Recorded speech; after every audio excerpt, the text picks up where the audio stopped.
Gaza के रफा में जिस तरह के वीडियो सामने आ रहे हैं उन्हें देखकर ऐसा लगता है कि रफा से हमास को खत्म करना इजरायली फौज के लिए ख्वाब की तरह हो गया है। वो इसलिए क्योंकि रफा में जैसे जैसे इजरायली सेना के टैंक आगे बढ़ रहे हैं वैसे वैसे उनके पीछे एक परछाई की तरह हमास के लड़ाके मौत बनकर चले आ रहे हैं और रफा में आईडीएफ को संभालने का मौका तक नहीं मिल पा रहा है।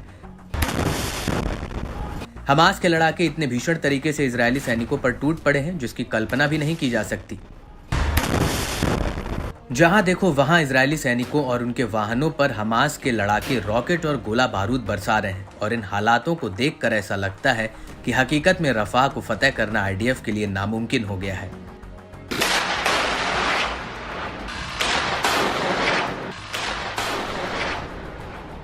दरअसल गाजा के बेट हैनन में हमास की सैन्य शाखा अल कासिम ब्रिगेड्स ने इजरायली सैनिकों पर एक बहुत बड़ा स्नाइपर ऑपरेशन किया है। यहाँ पर अल कासिम के लड़ाकों ने एक ही गोली में एक बार में 2 सैनिकों को ढेर कर दिया। अल कासिम ब्रिगेड्स ने बकायदा इसका वीडियो भी जारी किया है जिसमें साफ दिख रहा है कि आईडीएफ के कुछ जवान एक बाड़ेबंदी के पास खड़े नजर आते हैं और दूर से अल कासिम का लड़ाका इन सैनिकों पर घात लगाकर बैठा होता है और अचानक से अल कासिम का लड़ाका उन पर फायरिंग कर देता है और ये गोली सीधे जाकर पहले तो आगे खड़े जवान को लगती है और फिर उसे चीरती हुई दूसरे जवान को लग जाती है।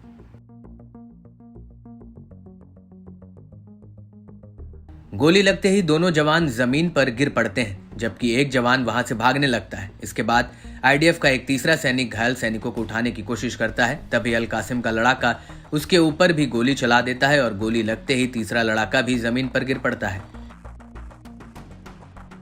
इस हमले के अलावा दक्षिणी गाजा में अल कासिम के लड़ाकों ने इजरायल के मरकावा टैंक को भी उड़ा दिया। अल कासिम के लड़ाकों ने इस टैंक में रफा में Yasin 105 anti tank RPG fire किए जिसमें बहुत बड़ा धमाका होता है और इस हमले के दौरान अल कासिम ब्रिगेड्स के लड़ाकों ने गाजा के ब्राजील इलाके में अल तकद्दुम और सलाह अल दिन गेट में मोर्चा संभाला हुआ था। यहाँ पर अल कासिम ने ताबड़तोड़ हमलों में इजरायल के कई टैंक उड़ा दिए। हमास ने इस हमले का एक वीडियो भी जारी किया है जिसमें साफ दिख रहा है कि कैसे हमास के लड़ाके सामने खड़े एक टैंक पर आरपीजी दाग देते हैं जिसमें ये टैंक आग का गोला बन जाता है। इसके बाद सड़क के उस पार खड़े एक और आईडीएफ टैंक पर अल कासिम का लड़ाका हमला कर देता है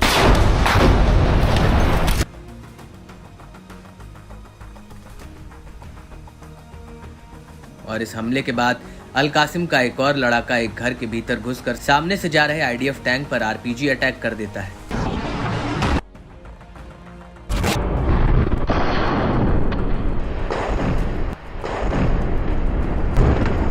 इसके बाद सामने खड़े एक टैंक पर भी अल कासिम के लड़ाके आरपीजी फायर कर देते हैं और इस हमले में आईडीएफ का टैंक एक आग के गोले में तब्दील हो जाता है। इन हमलों के बीच अल कुद्स ब्रिगेड्स भी नेत्जारिम में इजरायली सेना की सप्लाई लाइन पर मोर्टार गोलों से हमला करती है और एक अन्य हमले में अल कुद्स ब्रिगेड्स अल अक्सा मार्टिर्स ब्रिज के साथ मिलकर जबालिया कैंप में इजरायली सेना के एक जमावड़े पर बमबारी कर देते हैं।